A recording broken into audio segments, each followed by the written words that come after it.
Bentar. Ini udah kelihatan jelas ya. Ya,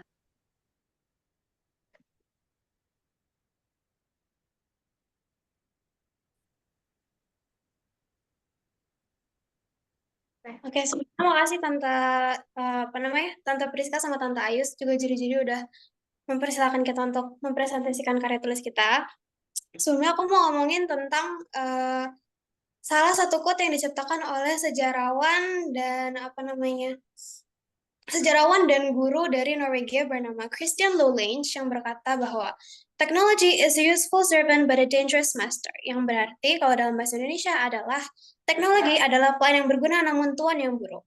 Dari quotes itu, kami dari kelompok Seloraya jadi sedikit penasaran, apakah betul sih teknologi bisa seburuk itu jika tidak dikendalikan dan digunakan secara berlebihan?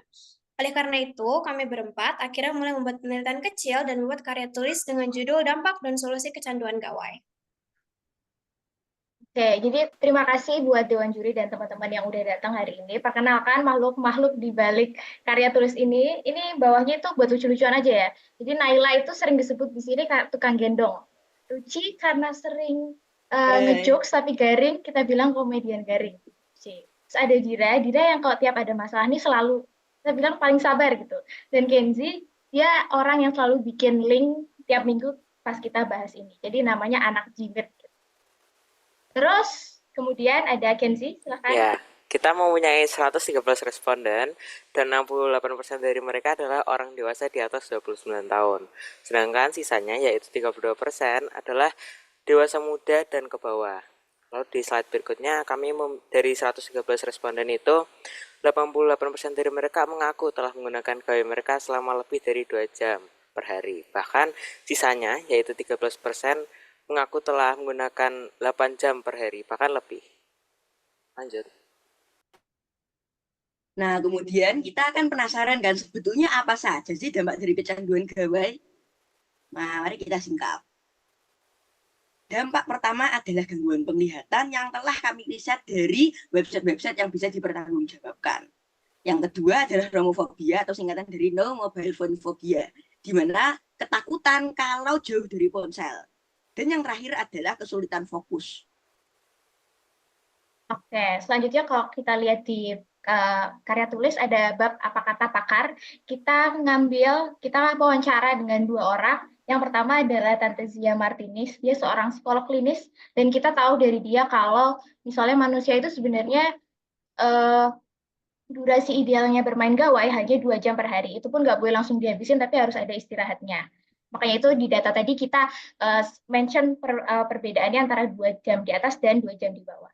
Kemudian ada siapa nih, Dir? Oke, narasumber kedua kita yaitu Yurika Kusmastuti atau yang lebih sering kita panggil Tantrika.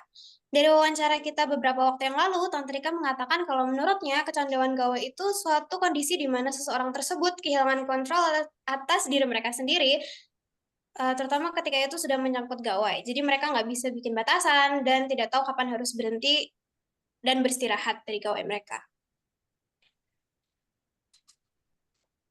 Kemudian ada tinjau pustaka yang isinya adalah list-list dari buku-buku yang kita gunakan sebagai referensi karya tulis kita. Ya, jadi di sini kita mempunyai 6 buku dan ada 4 di sebelah kiri, ada The Shallows, ada The Plug and Drugs, ada The Internet User Guide, ada Endangered Mind. Dan kalau mungkin kalian sering lihat ya, di samping kanan ini ada bukunya Atomic Habits by James Clear, dan di bawahnya ada The 7 Habits of Highly Effective Teens atau 7 kebiasaan efektif untuk remaja. Mungkin kalian bertanya kenapa sih kok ini dipisah gitu bukunya. Jadi di sebelah 4 ini, yang di sebelah kiri itu adalah buku tentang bagaimana cara kerja kecanduan. Lalu di sebelah kanan ada bagaimana sih mengatasi kecanduan ini. Oke, lanjut. Nah, kemudian seperti semua masalah itu harus ada solusinya kan. Maka kita mencari juga solusinya bagaimana. Tapi sebelum itu ada quote dari salah satu narasumber kami yang berkata, solusi hanyalah sekedar sebuah solusi jika orang yang diberikan bantuan tidak ingin ditolong. Oke, baik, Kak. Jadi solusi yang kami berikan ada dua. Yang pertama adalah mengatasi. Ini bagi orang-orang yang sudah terdampak atau udah merasa udah kelebihan nih main gawainya. Jadi yang pertama yang kita perlu ada adalah kesadaran dan niat gimana kita mau bertumbuh untuk jadi orang yang lebih baik. Lalu kita step berikutnya adalah identifikasi masalah. Gimana sih situasi-situasi biasanya kita itu paling tidak bisa mengontrol gawai. Dan dari situ maka step selanjutnya adalah menghilangkan gawai dari pandangan. Karena ini mengutip juga dari Atomic Habits, kalau biasanya kalau kita nggak kelihatan, bendanya nggak kelihatan, kita nggak akan terpatik untuk memegang itu. Ya, step selanjutnya adalah cari alternatif aktivitas lain, biar kita nggak selalu stick sama handphone kita, dan bisa sedikit-sedikit ngurangin screen time kita nih, disarankan juga untuk melakukan aktivitas yang tidak melibatkan gawai. Contohnya olahraga, atau kalau versi macam itu nature walk, atau yang lebih simpel itu main game sama teman atau keluarga. Kedua itu ada kurangi daya tarik gawai. Nah, sekarang kalau di handphone kita itu ada settingan untuk membuat tampilan handphone kita jadi black and white. Nah, itu bisa dikurangi, itu bisa dipakai juga untuk ngurangin daya tariknya. Selanjutnya ada apa namanya? Monitor dan evaluasi. Monitor dan evaluasi ini kegunaannya untuk apa namanya? Agar kita sendiri bisa nge-track sejauh mana progres kita, apakah masih kurang, apakah sudah bagus, apakah kita sudah lebih baik dari kita yang sebelumnya sangat kecanduan, gitu. Itu bisa digunakan. Terus yang terakhir adalah minta dukungan dari orang tua, atau kalau sudah cukup parah kecanduan gawainya, bisa minta bantuan dari profesional. Oke, makasih Dira. Dan sesudahnya ini ada solusi pencegahan. Seperti yang dikatakan dalam pepatah, lebih baik mencegah daripada mengobati. Oke, untuk yang pertama adalah ketuhanan yang Maha Esa, maaf, introspeksi dan refleksi diri secara berkala. Jadi, kita harus mengetahui juga apakah kita sudah masuk daftar kecanduan atau belum. Kalau sudah, ya balik ke solusi yang pertama tadi. Kalau belum, ya kita akan lanjut ke step sesudahnya. Yang kedua adalah menetapkan batasan penggunaan gawai. Ya ini kedua tapi lambangnya sila ketiga ya. Untuk menetapkan batasan dan penggunaan gawai ini, kita bisa menaruh jadwal di jam malam. Itu penggunaan gawai dibatasi, diminimalisir. Atau jam pagi, diminimalisir, kayak gitu. Dan yang terakhir adalah memantau dan mengevaluasi langkah-langkah sebelumnya. Seperti kalau introspeksinya ini, oh masih begini, aku masih dalam taraf aman. Ya udah dilihat dan dipantau terus. Juga selalu dievaluasi. Sementara untuk yang menetapkan batasan, oh kalau yang di batasan ini nggak jalan karena memang aku butuh menggunakan ponsel, maka kita batasi di waktu yang lain. Dan itu kita harus selalu mengevaluasi agar bisa lebih baik, better and better every day. Itu. Kasih. Oke, sekian dari kami. Terima kasih sudah menyimak. Kita sih berharap semoga pertanyaannya nggak terlalu sulit ya. Dan yang mau baca lebih lanjut bisa ke link yang dikirim Kenzi katanya. Karya tulisnya. Terima kasih. Oke, terima kasih teman-teman dari Solo Raya. Oke, silakan untuk sesi pertanyaan kami persilahkan mungkin diacak sedikit ya. Silakan kita mulai dari Om Ainur. Boleh? Ya, terima kasih tim Solo Raya ini mana aja berarti? Kami ada Kenzi, ada Naila, ada Ruci, dan ada Dira. Kami berdua dari Surakarta, ada yang dari Colomadu juga, dan ada yang dari Boyolali. Oh ya, siap. Terima kasih ya atas presentasinya dan usaha menulisnya. Nah, pertanyaan pertama, dari responden yang kalian wawancarai ini, 113 responden yang telah berpartisipasi dalam survei dan 8 diantaranya berkenan diwawancarai langsung, kalian menemukan nggak mereka ini kecanduan gawai atau enggak? Ada beberapa memang yang dengan ciri-ciri yang menemukan. kalian bilang tadi ya, apa? Ada beberapa yang menulis ya itu tadi di atas 8 jam, lalu kemudian ada yang mengatakan kesulitan fokus. Itu dari hasil risetnya kami ada juga yang seperti itu. Mau lebih jelas coba Naila gimana? Oh, aku nggak ada tambahan sih, udah oke. Mungkin Om Ainur ada follow up question? Nah, tapi kan kalau misalnya dianggap sebagai kecanduan, itu tidak bisa dianggap kecanduan. Maksudnya penggunaan berlebihan kan akan berdampak pada ketergantungan emosional. Misalnya ya, orang itu merasa cemas, gelisah, marah gitu. Kalau jauh dari gawai bisa marah-marah nggak jelas, tantrum, banting-banting sesuatu gitu. Lalu ada dampak sosial negatif, interaksi sosial tatap mukanya nggak mau. pengennya berkomunikasi dengan gawai. Berarti kalau masih mau wawancara dengan kalian, ya tidak ketergantungan gawai berarti. Oh, Tidak mungkin dianggap kami dalam ralat definisi sedikit.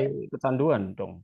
Ya, mungkin maaf kami ralat sedikit. Jadi memang nggak semuanya itu mayoritasnya kebanyakan gawai kita pada saat itu menyimpulkan dia kecanduan gawai karena penggunaannya udah lebih dari 2 jam gitu. Belum menunjukkan apa ya efek-efek lain di luar kayak misalnya tadi susah untuk tidur, lebih nyaman untuk berbicara secara daring dan segala macam. Siap. Oke. Padahal di ciri-ciri umum kalian nggak ada loh berapa batas jam. Ciri-ciri kecanduan gawai kan itu tadi. Soal penurunan produktivitas, masalah kesehatan mental, dampak sosial yang negatif, lalu fisiknya terganggu, obesitas, kan nggak ada jamnya. Kalau misalnya aku menggunakan gawai 8 jam, lebih dari 8 jam sehari, tapi tidak mengalami gangguan itu semua, kan berarti tidak dianggap kecanduan dong. Hmm, mungkin dalam penulisannya yang agak kurang ya. Kayak kami juga ada kebingungan antara menulisnya itu solusi dan masalahnya itu di bab yang atas atau di bab yang di wawancara. Karena sebenarnya udah kita tulis idealnya dan ciri-cirinya itu tambahannya ada di bab pakar, kata pakar. Jadi memang eh, peletakan itunya memang agak bingung sih, kita masih bingung. Tapi sebenarnya udah di-mention di sebagian kata pakar. Oke, terima kasih. Nah, dalam pemilihan tema ini, menurut kalian puas nggak dengan hasil karyanya? Apa yang perlu ditingkatkan lagi? Kalau dari aku ya Tante, Om, maaf. Aku merasa puas banget sih dengan hasil yang selama ini bekerja susah payah. Dan ya bisa bilang kami kan ngerjain ini dengan banyak keributan, banyak kesenangan, banyak tawa, banyak air mata. Anjay. Banyak air mata. Kecanduan telenovela berarti. Kecanduan. Ya. Itu aja sih dari aku. Good job buat Solo Raya. Terima kasih sudah mempresentasikan dan menuliskan ini.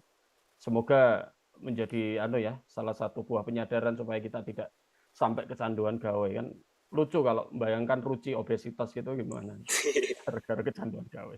Thank you Ruci, Kenzi, Oke, Naila, Dera. terima kasih banyak buat Om Ainur. Oke, berikutnya kita kasih kesempatan buat Tante Nelly. Silakan, Tante Nelly. Halo teman-teman, salam kenal ya. Baru kali ini ketemu kayaknya nih. Pertanyaan pertama, kalau misal sebenarnya responden, karena kalau meneliti kan memang harus fokusnya di responden ya. Kenapa memilih responden dengan persentase tertinggi itu usia 29 sampai 43 tahun? Kan tadi judulnya itu lintas generasi gitu ya. Tapi kan ada 0 sampai berapa gitu. Nah, 29 sampai 43 tahun ini itu di 46%. Alasannya apa ya? Kalau itu hasil yang kita dapat dari situ tuh hasil dari survei kita, jadi kayak G-form. Itu kita juga sejujurnya nggak expect untuk angka orang yang bisa survei kita setinggi itu. Jadi kalau alasan kenapanya kita kurang pasti juga. Karena kita nyebarinnya ke teman, terus kita minta teman sebarin lagi, sebarin lagi gitu.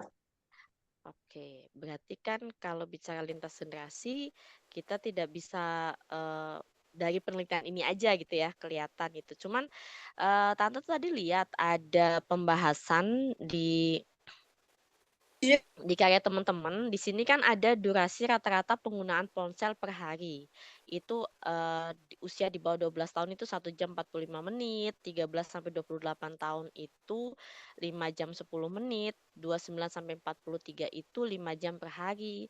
Terus kemudian yang kedua ada durasi penggunaan ponsel tiap individu. Di sini ada 26 responden menggunakan ponselnya lebih dari 8 jam sehari. Ini kenapa kok tidak sinkron dengan yang di atasnya? Yang pertama kan ada 1 jam 45, terus kemudian 5 jam 10, terus kemudian 5 jam. Kenapa kok ada yang lebih dari 8 jam sehari? Tapi itu tidak mayoritas gitu. Itu kenapa teman-teman? Sebenarnya ketika masuk datanya itu memang sangat beragam, Tan. Jadi ada yang bahkan yang usia yang antara dewasa muda itu ada yang nyebut 2 jam kurang, tapi ada juga yang nyebut nyampe 8 jam ke atas. Jadi ya sangat bervariasi. Lalu kemudian angka mediannya keluarnya yaitu 5 jam 50 menit itu. Oke, berarti penelitian ini itu mencari banyaknya orang dengan durasi penggunaan ponsel atau dampak kecanduan gawai. Nah, responden itu gunanya untuk apa? Untuk mencari dampaknya kah? Atau untuk mencari lamanya mereka menggunakan ponsel? Atau gimana? Gunanya Izin responden ini menjawab untuk kan? apa? Iya. Izin menjawab. Sebenarnya tujuannya ini untuk menegaskan kalau kita nggak asal ngeklaim orang Indonesia itu kecanduan gitu. Jadi untuk mempertegas berapa banyak orang yang sebenarnya kelebihan gitu main gawainya atau kecanduan itu tadi. Jadi Ya, untuk menegaskan klaim itu aja. dasar awal gitu ya. Cuman dampaknya tidak dicantumkan atau tidak ditanyakan kepada responden gitu ya. Padahal Betul. tulisan judulnya itu dampak dan solusi gitu kan. Tapi dampaknya ini tidak ditanyakan kepada responden, hanya ditanyakan berapa lama mereka bermain gawai tiap hari gitu kan ya. Begitu ya. Sebenarnya kalau boleh jujur, sebenarnya kami tanyakan. Cuma dalam mengolah data kita tuh masih kesulitan untuk kayak membuat tabel terus membuat kesimpulan itu kurang pengetahuan di bagian situ. Jadi kami yang rasa kami bisa kami maksimalkan. Jadi yang kami ambil dan kami mengerti ada di bagian tadi penegasan klaim kalau dampak kecanduan gawai tadi memang banyak gitu orang yang mengalami itu. Oke. Terus kemudian baik, terima kasih. Yang selanjutnya itu apa relevansi ditanyakan aplikasi yang paling sering digunakan? Relevansinya apa dalam penelitian ini? Kenapa ada pertanyaan kenapa ada pertanyaan aplikasi yang paling sering digunakan kepada responden? Relevansinya di sebelah mana? Kalau itu beberapa responden kami kan masih ada yang sudah dewasa, ada yang sudah kecil ya. Ada masih kecil ya. Kami tuh mempertanyakan itu karena kami pengen tahu sebenarnya kalian menggunakan handphone kalian itu untuk bekerja atau untuk sekedar hiburan aja, karena kayaknya bisa ketahuan deh orang kecanduan atau terlalu bergantung sama gawai sama enggak itu lewat penggunaan aplikasi tersering mereka, itu menurut kita. Apakah itu Boleh nambahin nggak, dicantumkan Dia? dalam pembahasan? Gimana? Maaf. Apakah itu dicantumkan dalam diskusi penjelasan bahwa misal orang yang menggunakan sosial media dibandingkan dengan WhatsApp misal yang lebih nyandu itu yang lebih banyak sosial media nih karena menggunakan WhatsApp 5 jam dibandingkan sosial media 5 jam itu kan mungkin relevansinya beda ya. Itu apakah itu dicantumkan dari hasil penelitian itu? Relevansi, keterhubungan, koneksi datanya ini dicantumkan nggak dalam penelitian? Wah, kalau yang itu seperti kita miss. Oke, iya deh. Makasih. Tapi kalau saya lihat presentasi datanya, cara mempresentasikan teman-teman Soloraya udah bagus banget. Selamat ya. Terima kasih. Terima Kasih Tante. kasih. Oke, terima kasih buat Tante Nelly. Dan terakhir Om Ali. Silakan. Ya, terima kasih Mbak Priska. Ya, selamat ya untuk teman-teman semua sudah berhasil menulis artikel gitu ya. Tapi ada beberapa pertanyaan yang ingin saya ajukan juga gitu ya. Yang pertama itu adalah judulnya itu dampak dan solusi kecanduan gawai pada lintas generasi. Maksud dari lintas generasi ini apa ya? Maksud itu tuh karena selama ini kan kecanduan gawai itu lebih sering di sangkut pautkan sama anak remaja. Jadi orang kasus dewasa yang kecanduan gawai itu minim banget gitu loh. Nah, karya tulis ini awalnya kita buat dengan judul seperti ini karena kita mau membuktikan kalau kecanduan gawe itu sebenarnya nggak hanya terjadi di kalangan remaja aja loh, tapi kayak orang dewasa juga bisa, anak kecil juga bisa, seperti itu.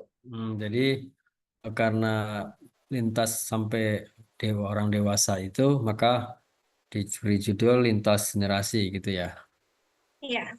Oke, di sini di bab 1 itu ini kan judulnya dampak ya. Kenapa tiba-tiba langsung kita menjelaskan mengenai dampaknya gitu? Tanpa ada penelitian, kenapa sudah diketahui dampaknya? Di sini ada gangguan tidur, ada gangguan penglihatan. Ini kenapa dijadikan latar belakang kalau sudah diketahui hasilnya? Jadi sebenarnya kan itu seperti yang sebelumnya tadi kami sudah riset dan itu juga termasuk dalam apa Nah, namanya kuesionernya kita. Lalu kemudian kan ada banyak tuh dampak-dampak yang lainnya, ya. tapi kami sort out yang paling sering terjadi, kemudian itu yang kami masukkan. Jadi tujuannya untuk mengkonfirmasi itu atau mencari data baru? Dua-duanya sih. Dua-duanya. Karena itu sebenarnya kan bisa ditambahkan di informasi di belakang gitu ya.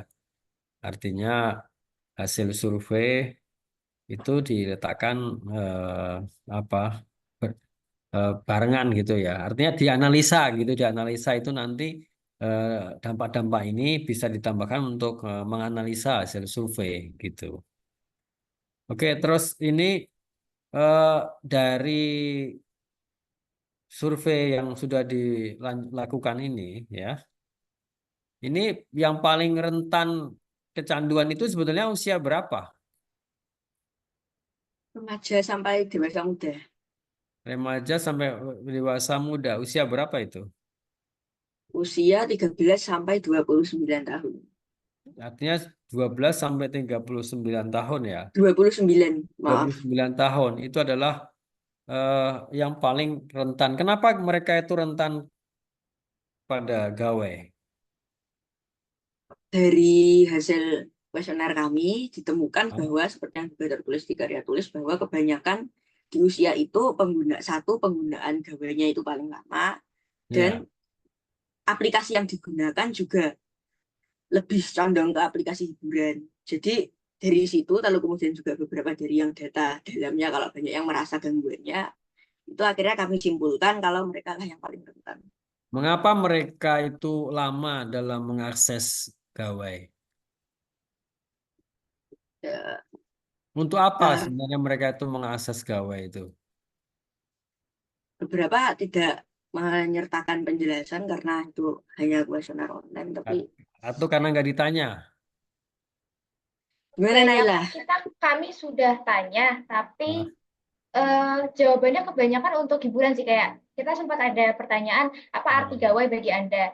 Hmm. Mayoritas kalau anak-anak atau remaja dewasa muda, khususnya remaja sih, itu lebih menjawab buat hiburan, buat senang-senang Iya. gitu. Kalau Sementara orang hiburan dewasa lebih banyak alat komunikasi. Gimana? untuk kerja, Ya, alat komunikasi biasanya. kalau hiburan itu apakah kecanduan? Condong. Ya, Condong. condongnya ke sana. Dan Jadi, durasi yang digunakan kan lebih lama gitu ya daripada. tapi tidak otomatis kalau orang yang lama di gawe, mungkin karena kerja atau yang lain itu adalah ciri-ciri dari kecanduan gitu. Bisa, ya. Tapi Gitu ya. mungkin yang pengen kita tegaskan juga sih di sini, kadang orang kan nggak merasa kecanduan gitu ya. Tapi Hmm.